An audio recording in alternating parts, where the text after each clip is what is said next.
সাকিব আল হাসান বাংলাদেশের সর্বকালের সেরা ক্রিকেটার হিসেবে পরিচিত। তার আন্তর্জাতিক ক্রিকেট ক্যারিয়ারে অসামান্য সাফল্য ও ধারাবাহিকতা তাকে বিশ্বমানের অলরাউন্ডার হিসেবে প্রতিষ্ঠিত করেছে। বাংলাদেশের ইতিহাসে 14,730 রান করে তৃতীয় সর্বোচ্চ রান সংগ্রাহক এবং 712 উইকেট নিয়ে সর্বোচ্চ উইকেট সংগ্রাহক হিসাবে সাকিবের নাম চিরকাল স্মরণীয় থাকবে। তার এই কীর্তি এবং অভিজ্ঞতা বিশ্ব ক্রিকেটের এক অবিচ্ছেদ্য অংশ।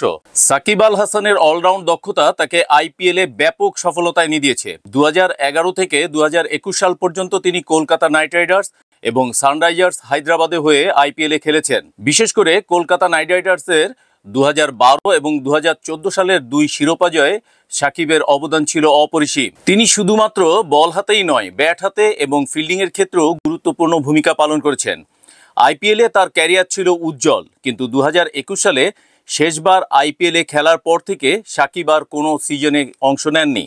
2023 সালে সাকিব আইপিএলে ফিরে কলকাতা নাইট রাইডার্সের অংশ হলেও 2024 সালে তিনি আইপিএল সিজনটি বাদ দেন। তার শারীরিক ও মানসিক প্রস্তুতির কারণে তিনি সিদ্ধান্ত নেন আইপিএল থেকে বিরতি নেবেন। এরপর 2025 সালের আইপিএল মেগা নিলামে সাকিব আল হাসানের নাম উঠলেও কোনো দল তাকে কিনে নেয়নি। সাকিব আল হাসান কেন আইপিএল 2025 মেগা নিলামে বিক্রি হননি? চলুন জেনে নেওয়া যাক সেই তিনটি কারণ।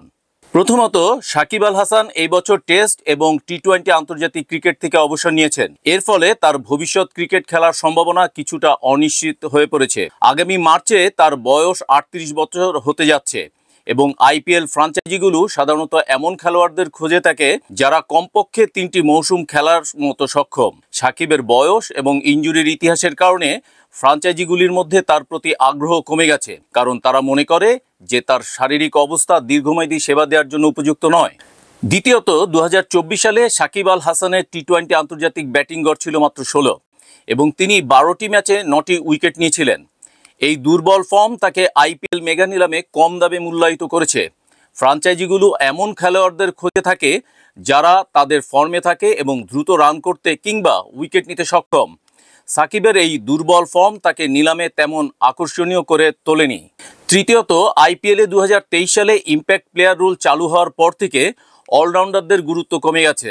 এই নতুন নিয়মে টিমগুলোকে অতিরিক্ত স্পেশালিস্ট বোলার বা ব্যাটসম্যান রাখার সুযোগ দেওয়া হয়েছে, যার ফলে অলরাউন্ডারদের ভূমিকা অনেকটাই কমে গেছে। বিশেষ করে বিদেশি স্পিন বোলিং অলরাউন্ডারদের ক্ষেত্রে এই নিয়মের প্রভাব সবচেয়ে বেশি। সাকিব আল হাসান যেহেতু মূলত স্পিন বোলিং অলরাউন্ডার, তার জন্য এই নতুন নিয়ম অনেকটাই প্রতিবন্ধকতা সৃষ্টি করেছে। ফ্রাঞ্চাইজিগুলোর জন্য এখন স্পেশালিস্ট বোলার ও ব্যাটসম্যানদের গুরুত্ব বেড়ে গেছে, যার ফলে অলরাউন্ডারদের চাহিদা কমেছে। এছাড়াও সাকিব আল হাসানের ইনজুরি এবং ফিটনেস সমস্যা, তার সাম্প্রতিক ফর্মের অস্থিতিশীলতা এবং নতুন আইপিএল নিয়মের কারণে সাকিব আল হাসান 2025 আইপিএল মেগা নিলামে বিক্রি হননি।